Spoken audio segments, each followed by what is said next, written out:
সকলে বলি আলহামদুলিল্লাহ। আল্লাহ পাক কালামের ভিতর বলেন লাইন শাকারতুম লাআযিদান্নাকুম ওয়া লাইন কাফারতুম ইন্না আযাবি লাশাদীদ।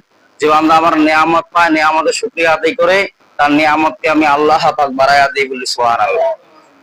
আল্লাহ পাক এখানে নিয়ামতের কথা বলতে এটাই বুঝাইছেন যে আমার গুণগান গাওয়া, তাসবিহ তাহলিল পাঠ করা, আমার ইবাদত বন্দেগী করার সময় পাওয়া, এটাই হলো একটা বশেষ নিয়ামত, বলেন না সুবহানাল্লাহ। এই নিয়ামতটা আপনার কখন বুঝে আসবে? যখন আপনি মৃত্যুবরণ করবেন, কবরে চলে যাবেন। কবরে যখন চলে যাবেন, তখন আমলনামা হাতে পায়ে দিবে, তখন বুঝতে পারবেন যে আসলে যেটা কোন নিয়ামত ছিল, যে আল্লাহর গুণগান গাওয়া, আল্লাহর যে তৌফিক যে দান করছেন আপনাকে নামাজ পড়ার। অনেক বাজার এখানে অনেক অসংখ্য লোক আছে, তার মধ্যে আপনাকে বাছাইকৃত আল্লাহ মহব্বত করছেন, পছন্দ করছেন কেবলমাত্র, যার কারণে আপনি মসজিদে আসতে পারছেন। এই জন্য আল্লাহ তাআলা আরেকবার শুকরিয়া আপন যাপন করি, বলি আলহামদুলিল্লাহ। আল্লাহুম্মা সাল্লি সালাতান কামিলান ওয়া সাল্লি সালামান আলা মুহাম্মদ। তো সকলে আওয়াজ করে বলি সাল্লাল্লাহু আলাইহি ওয়াসাল্লাম। আজকে জুমার আলোচ্য বিষয় হলো যে বান্দারা প্রতি সময় আল্লাহ তাআলা বান্দাদের প্রতি হিসাব নিকাশ যে রাখেন, হিসাব নিকাশ রাখেন কিনা, এবং প্রতি দিনে যে আল্লাহ পাক বান্দাদেরকে মৃত্যুর কথা স্মরণ করান, এই ব্যাপারে আল্লাহ পাক আয়াত নাজিল করে দিয়েছেন, বলেন না সুবহানাল্লাহ। আল্লাহ পাক সূরা আনআমের, আমি আপনাদের সামনে যে আয়াতে কারিমা তেলাওয়াত করেছি, সূরা আনআমের 60 নম্বর আয়াত। কত নম্বর আয়াত বলেন দেখি? সূরা আনআমের 60 নম্বর আয়াত। সূরা আনআমের মধ্যে 165 আয়াত আছে। কতগুলো আয়াত আছে? 165 গুলো আয়াত আছে। এই সূরা আনআম যখন আল্লাহ পাক নাজিল করেন, এটা মক্কায় নাজিল হয়েছে।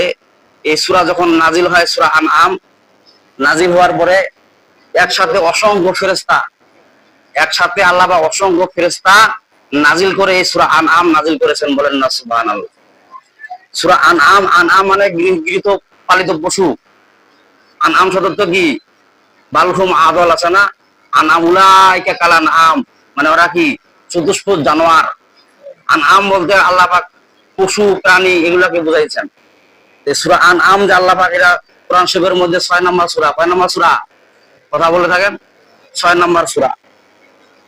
যে সূরা আল্লাহ পাক নাজিল করেছেন মক্কার মধ্যে, বলা হয়েছে যে মুফাসসিরগণ এই আয়াতের ব্যাখ্যা লিখতে যায় লিখছেন যে সূরা আনআম আল্লাহ পাক কেবলমাত্র মানুষদেরকে ভদ্র এবং নম্র ভদ্র বানাবার জন্য সূরা আনআম নাজিল করেছেন, বলেন না সুবহানাল্লাহ। যে আমরা যে প্রতিনিয়ত যে মৃত্যুবরণ করি, ওই ব্যাপারে আল্লাহ পাক আয়াত নাজিল করেছেন। আমরা কখন মৃত্যুবরণ করি বলেন দেখি? প্রতিনিয়ত, প্রতিদিন মৃত্যুর কথা আল্লাহ পাক স্মরণ করেন আমাদের। কখন স্মরণ করেন বলেন দেখি? আল্লাহ পাক ওই আয়াতে সূরা আনআমের 60 নম্বর আয়াতে আল্লাহ পাক বলতেছেন ওহুয়াল্লাযী ইয়াতাওয়াফাকুম বিল্লাইল। আল্লাহ পাক বলেন ওহুয়া, তিনি সেই সত্তা, আল্লাযী যিনি ইয়াতাওয়াফাকুম তোমাদের মৃত্যু দান করেন, বিল্লাইল রাতের বেলা। আল্লাহ পাক বলতেছেন ওহুয়াল্লাযী ইয়াতাওয়াফাকুম বিল্লাইল, ওহুয়া তিনি সেই সত্তা, আল্লাযী যিনি ইয়াতাওয়াফাকুম তোমাদের মৃত্যু দান করেন। কি দান করেন? বিল্লাইল। এই আয়াতের ব্যাখ্যা যায় সাহাবীগণ বলতেছেন হুজুর, মানুষ তো রাতের বেলা মৃত্যুবরণ করে এবং দিনের বেলা অনেকজন মৃত্যুবরণ করে, আর আল্লাহ পাক যে বললেন রাতের বেলা মৃত্যুবরণ করে, মানুষ দিনের বেলাও যে মৃত্যুবরণ করে, এটা কেমন হয়ে গেল? আমাদেরকে ভালো করে বোঝাই দেন। সাহাবীদের আকীদা হলো সূরা রহমানের 4 নম্বর আয়াত। আল্লাহ পাক বলেছেন হে রাসূল আপনি বলেন আল্লামাহুল বায়ান।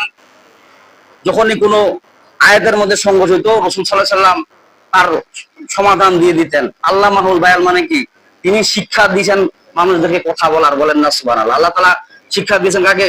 মানুষদেরকে কথা বলার শক্তি, বকশক্তি আল্লাহ পাক দান করেছেন। এই জন্য আল্লাহ বলেন আল্লামাহুল বায়ান, আল্লাহ তাআলা শিক্ষা দিয়েছেন মানুষদেরকে কথা বলা। মুফাসসির ব্যাখ্যা যায় বিষ্ণু নবীজি বলেন যে ওয়াহুয়াল্লাযী ইয়াতাওয়াফাকুম বিল্লাইল, এর আয়াতের ব্যাখ্যা লিখছেন যে মৃত্যু তোমাদেরকে স্মরণ করার জন্য আল্লাহ পাক রাতের বেলা মৃত্যু দিয়েছেন, বলেন না সুবহানাল্লাহ। যে আমার বান্দারা রাতের বেলা যখন ঘুমের মধ্যে যায়, যখন ঘুমন্ত অবস্থা থাকে, তখন যদি কেউ তার পাশ থেকে কিছু চুরি করে নেয়, কেউ বলতে পারবে নাকি? ঘুম আর মৃত্যু একই সমান, ঠিক না বলে? একই পর্যায়ে। এটা সেমি মৃত্যু, আর এটা হলো অরিজিনাল মৃত্যু। অরিজিনাল মৃত্যু যদি আপনি হন একবার, তাহলে আর দ্বিতীয়বার ফেরত আসবেন কি? হ্যাঁ, ওই জন্য কেউ কিছু বলে যে রাত্রে বেলা যখন আপনি ঘুমান আর যদি জাগ্রত না হয়, হয় কবর নয় ফজর। যদি জাগ্রত যদি হন তাহলে ফজর, আর জাগ্রত যদি না হন তাহলে কি ফজর তো অনেকজন নামাজই করতে চান না। তাহলে চিন্তা করেন রাতের বেলা যে আপনাদেরকে আল্লাহ পাক মৃত্যু দান করলেন, মৃত্যু দান করার পরে আপনি যে ওই রাতের বেলা যদি আপনি যদি জাগ্রত যদি না হন তাহলে কি, যদি জাগ্রত হন তাহলে ফজর, আর জাগ্রত যদি না হতে পারেন তাহলে কি কবর। আর আমরা তো মনে করেন যে খালি ঘুমাই ঘুমাই, ইবাদত বন্দেগী করি না। এই জন্য আগের গজল গুলা বলতো, ওরে মন ঘুমায়ও না মন, নাম জপ মাওলার, একদিন ঘুমাইবারে মন কবর ও মাজার। ঠিক না বলে? আপনি এত পরিমাণের ঘুমান, ফজর সময় নামাজও ঠিক মতো পড়েন না, খালি ঘুমাইতে থাকেন ঘুমাইতে থাকেন, একদিন এমন পর্যায়ে ঘুমাই যাবেন জাগ্রত আর হবেন আল্লাহ